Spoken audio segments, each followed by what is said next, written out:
मंच पर आमंत्रित करूंगा डॉक्टर आशीष द्विवेदी जी को। आप मंच लगा करके गुरुद्वारा श्री का आशीर्वाद प्राप्त करें और अपने वाणी के द्वारा हम सबको उद्बोधित करें।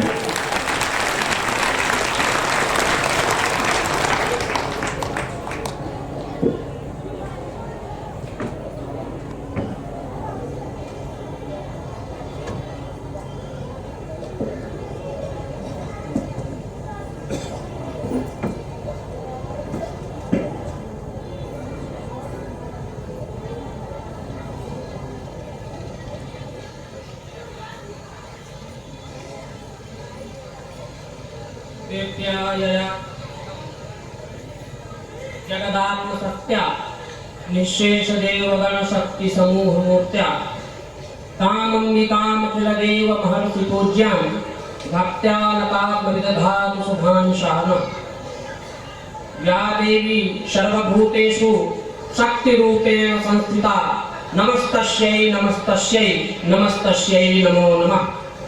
माता रामो मत्पिता रामचंद्रः स्वामी रामो मत्सखा रामचंद्रः सर्वस्वं मे रामचंद्रो दयालुः नान्यं जाने नैव जाने न जाने। अत्यंतं पूज्यः अयं कालः अत्यंतं पूज्यः अयं अवसरः अत्यंतं पूज्या इयं यज्ञभूमि।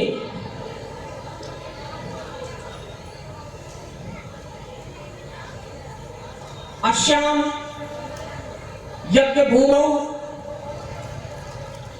विद्यमानानां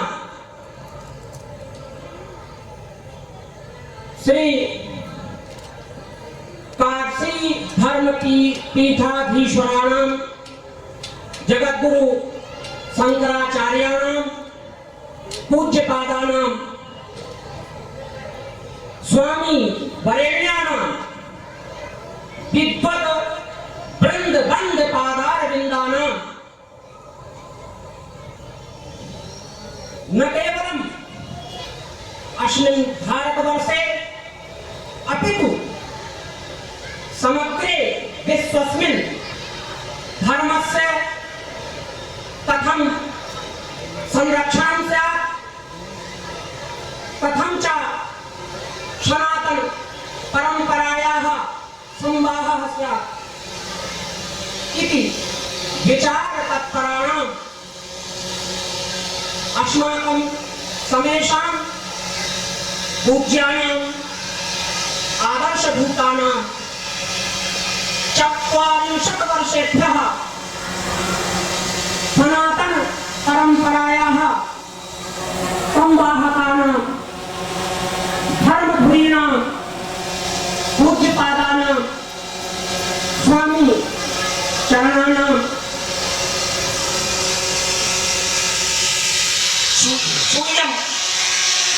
भूयां नमां अहं प्रकटयामि। अथ च अस्य कार्यक्रमस्य ये आचार्याः विद्यन्ते अत्यन्तं सरलाः अस्माकम् अग्रजाः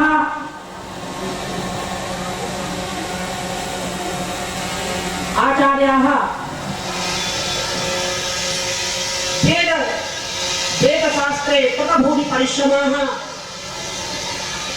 तत्रापि यजुर्वेदे कृतभूरि परिश्रमाः महान्तः विद्वांसः श्री वरुणेशचंद्र दीक्षित महाभागाः एषाम् आचार्यत्वे अयं कार्यक्रमः इदानीमपि प्रचलति। तेभ्यः अपि धन्यवादं समर्पयामि। यैः एतादृशे महनीये स्वशक्ति महायज्ञे मम कृते अवसरः प्रदत्तः। एवमेव समस्ताः ये आयोजकाः विद्यन्ते एका उक्तिः वर्तते आयोजकस्तु दुर्लभः इति।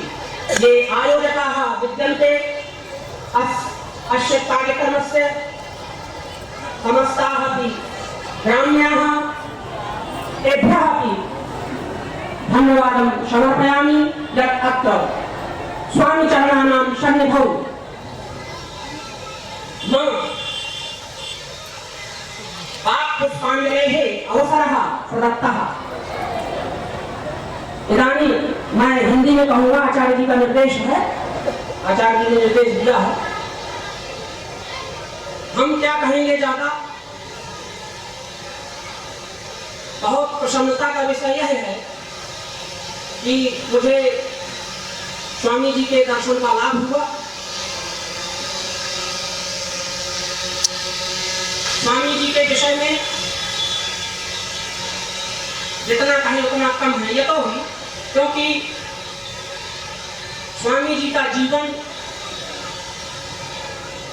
40 वर्षों से सनातन परंपरा के संरक्षण में लगा हुआ है और ये इनका मार्गनिर्देशन केवल भारत में ही नहीं विदेश में भी लोगों को प्राप्त होता है और उनके ही मार्गनिर्देशन में सनातन धर्म के जितने भी अवलंबी हैं उनके मार्गानुसार चलते हैं। मैं व्याकरण का विद्यार्थी रहा हूं। वेद के अंग हैं हम। वेद में जो निहित तत्व हैं उनका तो प्रकाशन नहीं कर सकते हैं, किंतु हम शब्दों की व्युत्पत्ति कर सकते हैं। शब्द में क्या प्रकृति है, क्या प्रत्यय है, यह थोड़ा कह सकते हैं। अतः थोड़ा अवसर प्राप्त है, मैं कुछ कहना चाहता हूं यज्ञ के विषय में। शिव शक्ति महायज्ञ है। यज्ञ शब्द क्या है? हमारे यहाँ एक सिद्धांत है, सर्वम नाम धातुजम आह। जितने भी प्रातिपदिक हैं, जितने भी शब्द हैं, वो सभी शब्द धातुज हैं।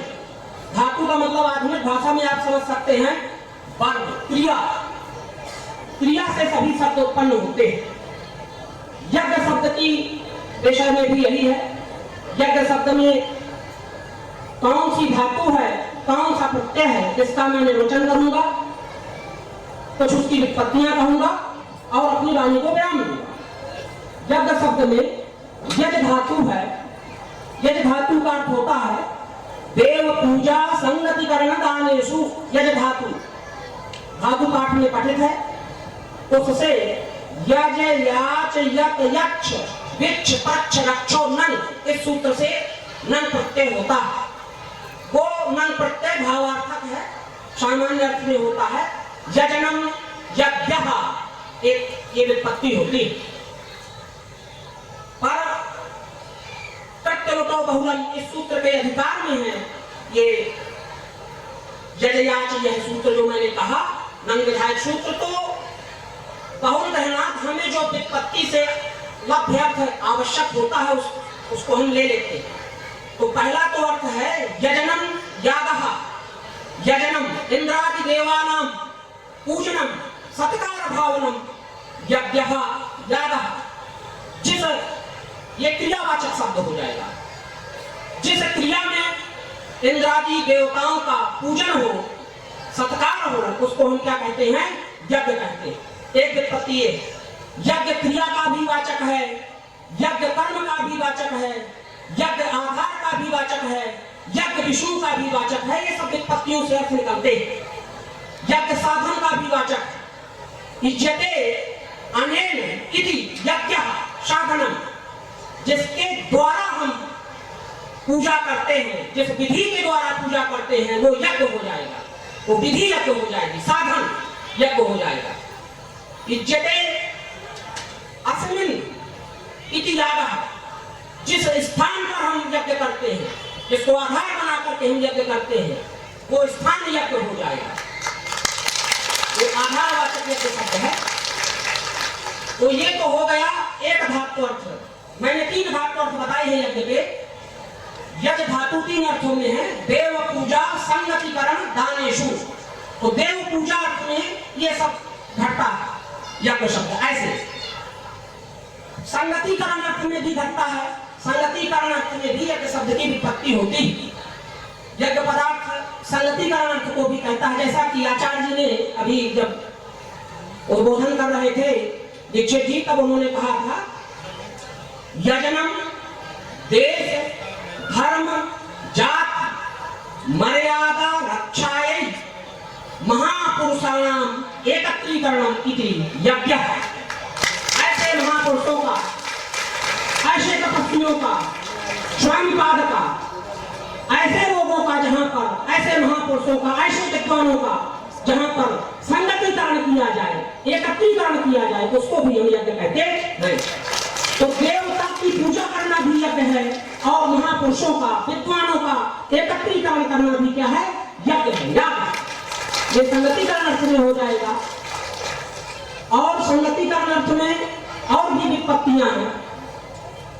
बंधु बांधवों का भी संगतिकरण अर्थ में विपत्ति है। इज्जते बंधु बांधवः सप्रेम भाजाः आहूयन्ते प्रार्थयन्ते येन कर्मणा स यागः। जिस कर्म के द्वारा, जिस विधि के द्वारा हम अपने बंधु बांधवों को, जो आयोजक मंडल होगा उसने अपने बंधु बांधवों को यहाँ पर सभी को बुलाया होगा, आहूत किया होगा, ये यज्ञ, ये संगतिकरण अर्थ में यज्ञ। एक यह यज्ञ की विपत्ति है, माने धातु को लेकर के हम लोग चलेंगे। जिस अर्थ में धातु का प्रयोग होगा तभी तो यज्ञ शब्द का निर्वचन कर सकेंगे। सर्वनाम धातु जब आ हमने कहा है। और तो ये हो गया, एक हो गया देव पूजा अर्थ में 2-3 विपत्तियां हैं और संगतिकरण अर्थ में भी 3 विपत्तियां हैं। अब एक मैं कहता हूं दान। यज्ञ का दान कैसे है? तो दान अर्थ में भी है विपत्ति। जो हम आप ब्राह्मण ग्रंथों को पढ़ेंगे, यज्ञ मीमांसा को पढ़ेंगे, उसमें स्पष्ट दिया है मंत्र ही देवतोद्देश्यकम यागः। मंत्रों के द्वारा देवता को उद्देश्य करके जो हम त्याग करते हैं, दान देते हैं, वही क्या है? याग। हम भविष्य करते हैं, जिस देवता को उद्देश्य करके करते हैं वो क्या हो जाएगा? याग हो जाएगा। तो दान अर्थ में भी यज्ञ शब्द का प्रयोग होता है। देव पूजा, देवताओं का पूजन अर्चन करना भी याग है। महापुरुषों का, परमाचार्यों का, धर्माचार्यों का, हमारी जो संस्कृति के संरक्षण में तत्पर है, आजीवन जिन्होंने वही कार्य किया है और हमें मार्ग निर्देशन जिनसे प्राप्त होता है, उनका एकत्रीकरण करना भी याग है और द्रव्य त्याग करना भी याग है। अब हम थोड़ा सा कहेंगे कि याग की आवश्यकता क्यों है, क्यों याग होता है, यज्ञ क्यों होता है? क्योंकि कोई भी जब मनुष्य इस देह को धारण करता है तो वह 3 तरह के ऋणों से युक्त होता है। एक ऋण होता है देवता का ऋण होता है, एक ऋण होता है ऋषि का ऋण होता है और एक ऋण होता है जो है पितृ ऋण होता है। तीनों तरह के ऋणों से युक्त होता है। हम पितृ के ऋण को मुक्त जो है संतान उत्पत्ति करके कर सकते हैं। हम ऋषि के ऋण को जो है ब्रह्मचर्य पालन करके कर सकते हैं। पर देवता के ऋण से हम कैसे मुक्त होंगे? देवता के ऋण से मुक्त होने के लिए यज्ञ का आरंभ हुआ। तभी हम देवता को दान करते हैं, उसको उद्देश्य करके देते हैं कि वो संतुष्ट हो। हमारे जो आयोजक मंडल है उन्होंने उसमें उतना दान किया है, खर्च किया है, जिससे कि वो देवता संतुष्ट हो और समस्त विश्व का क्या हो? कल्याण। इसलिए याग किया जाता है। यह भी है याग की व्यवस्था। दान करना बहुत जरूरी है और देवता का जो ऋण है वह देवता का ऋण बिना यज्ञ के संभव नहीं है। यदि ऋणी जातः द्विजो जातः देवर्षि पितृणाम प्रभो, ऐसा गीता वचन है। 3 ऋणों से युक्त होता है कोई भी। द्विष्कार का वहां ब्राह्मण नहीं है, सब अर्थों को ले लेता है। इसलिए यज्ञ करना चाहिए। यज्ञ से अन्य अर्थ में जो लोक की प्रवृत्ति है वो कर्म का बंधन है, ऐसा गीता में वचन आया। यज्ञ से अतिरिक्त अर्थ में जब हम प्रवृत्त होते हैं तो वो क्या है? कर्म बंधन है, उससे हम मुक्त नहीं हो सकते हैं। अगर हमको अपने कर्म बंधन से मुक्त होना है तो अवश्य ही हमको याद करना चाहिए। और ये याद क्या है? महायाग, महायज्ञ, शिव शक्ति महायज्ञ। यज्ञ भी दो तरह के होते हैं, जो अपनी इच्छा की पूर्ति के लिए जो किए जाते हैं वो यज्ञ जो है परिलक्षित होते हैं, यज्ञ होते हैं। पर ये शिव शक्ति महायज्ञ है, ये समस्त विश्व के कल्याण के लिए किया जा रहा है, समस्त बिहार की जनता के कल्याण के लिए किया जा रहा है, इसलिए ये महायज्ञ है। महायज्ञ का यही स्वरूप होता है, स्वोद्देश्य मात्र नहीं होता, सर्वत्र उसकी प्रवृत्ति होती है, सर्वत्र उसका अनुधावन होता है, इसलिए क्या है? महायज्ञ है। और ये शिव शक्ति महायज्ञ है। शिव को तो आप सभी समझते हैं, शिव से तो जन जन का संबंध है। शिव, शिव माने, शिव का मतलब क्या है? शक्ति, अशुभम दूरी करोति थी शिव, जो अशुभता को दूरी करे वो क्या है? शिव। वही तो शिव है जो हमारे अशुभता को दूरी करे। सेवते अवतिष्ठन्ते अनिमादयः अष्टौ गुणाः इति शिव। जिसमें अनिमा इत्यादि आठों गुण जिसमें रहते हो वो क्या है? शिव। सभी ऐश्वर्य का प्रदाता कौन है? शिव। शक्ति क्या है? शक्ति तो सामर्थ्य, शक्ति सामर्थ्य, किसी में रहने वाला सामर्थ्य। शिव कल्याण का भी वाचक है, शिव कल्याण का भी वाचक है, शंकर भी कल्याण का वाचक है। शम कल्याण करोति इति शंकर, शिव कल्याण को करने वाला शिव है, शंकर है। तो ये जो महायज्ञ है, ये महायज्ञ कल्याण को और सामर्थ्य को दोनों को दे रहा है। इसलिए मैं ये सब कहते हुए अपनी वाणी को विराम देता हूँ और पुनः पुनः पूज्यपाद स्वामी जी के श्री चरण कमलों में अपनी बात पुष्पांजलि को समर्पित करते हुए प्रणाम निवेदित करता हूँ। हमारे पास कोई सामर्थ्य नहीं है कि हम महाराज जी के सामने कुछ कह सके, उन्होंने अवसर दिया। ये समस्त आयोजक मंडल को भी मैं प्रणाम करता हूँ अपने पुण्य कार्य के लिए। जय जय सीताराम।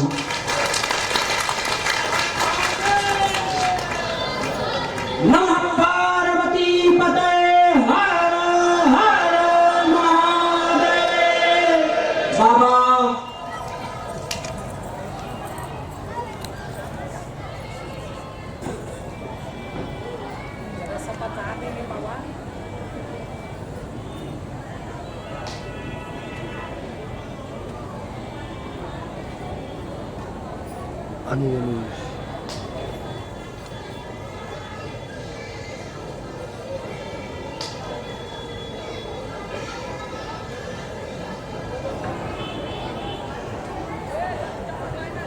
स्वामी जी की आज्ञा से कुछ कहना चाहता हूँ।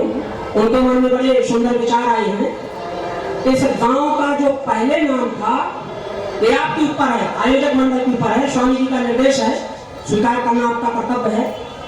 जब ये जो है हाजीपुर बिल्लौर था, स्वामी जी का आदेश है कि वो क्या था, वो यहाँ की ऐतिहासिक पृष्ठभूमि क्या थी वो आप सब ग्रामवासी जानते होंगे।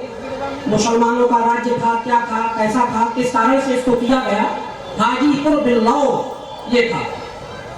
महाराज श्री का आदेश है कि यहाँ तो यज्ञ हो गया है, पवित्र हो चुकी है समस्त भूमि, इस गांव का नाम यज्ञपुर बिल्लौर होना चाहिए। अगर आप सभी ग्रामवासियों की इच्छा हो, स्वामी जी की इच्छा है और ये इच्छा समस्त हमारे भारतवर्ष में देखी भी जा रही है, होना चाहिए।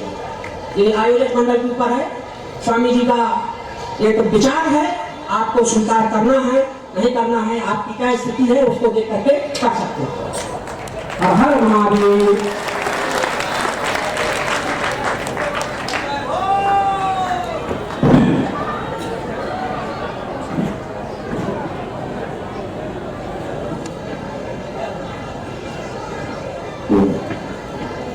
अभी हम काशी के उद्धव विद्वान डॉक्टर आस्तिक द्विवेदी जी के अद्भुत विचार श्रवण कर रहे थे।